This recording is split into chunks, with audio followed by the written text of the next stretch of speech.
Hyderabad మెట్రోకి Harvard university గుర్తింపు దక్కింది. ఇక business review journal Hyderabad metro గురించి రాస్తూ ప్రపంచంలోనే అతిపెద్ద పీపీపీ ప్రాజెక్ట్ అని చెప్పిర్రు. వైఎస్ రాజశేఖర రెడ్డి హయాంలా అంటే కాంగ్రెస్ సర్కార్ హయాంలా ఈ ప్రాజెక్టు నిర్మాణం సురువు చేసిర్రు. ఇక మెటా సంస్థ టెండర్ దక్కించుకుంది. ఆ తర్వాత ఎల్ఎన్టీకి వచ్చింది. హైదరాబాద్ కి తలమానికంగా నిలిచిన ప్రాజెక్టులా హైదరాబాద్ మెట్రో కూడా ఒకటి. ఇక మన హైదరాబాద్ మెట్రో ప్రపంచంలోనే అతిపెద్ద పీపీపీ ప్రాజెక్ట్ అని హార్వర్డ్ యూనివర్సిటీ బిజినెస్ రివ్యూ జర్నల్లో రాసిర్రు. మన హైదరాబాద్ మెట్రోకి అంతర్జాతీయ గుర్తింపు వచ్చింది. తెలుసునా ఈ ముచ్చట? రేవంత్ నచ్చినప్పటి సంది హైదరాబాద్ పేరు ఇంటర్నేషనల్ లో మూత మోగుతూనే ఉంది. కాంగ్రెస్ హయాంలో వచ్చిన ప్రాజెక్టుకు ఇంత మంచి గుర్తింపు వచ్చుడు ఇంకా గ్రేట్ అన్నట్టు. గది మా కేసీఆర్ హయాంలో వచ్చింది. మీరెందుకు సంబరపడుతున్నారో సమజైతలేదు.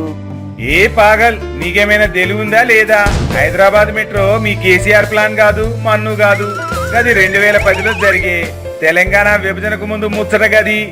అవు మళ్ళా అది వైఎస్ఆర్ హయాంలో మొదలైంది. మెటాస్ కి పనులు వచ్చినాయి. ఆ తర్వాత ఎల్ఎన్టీ ఈ పన్నుల్ని తీసుకుంది.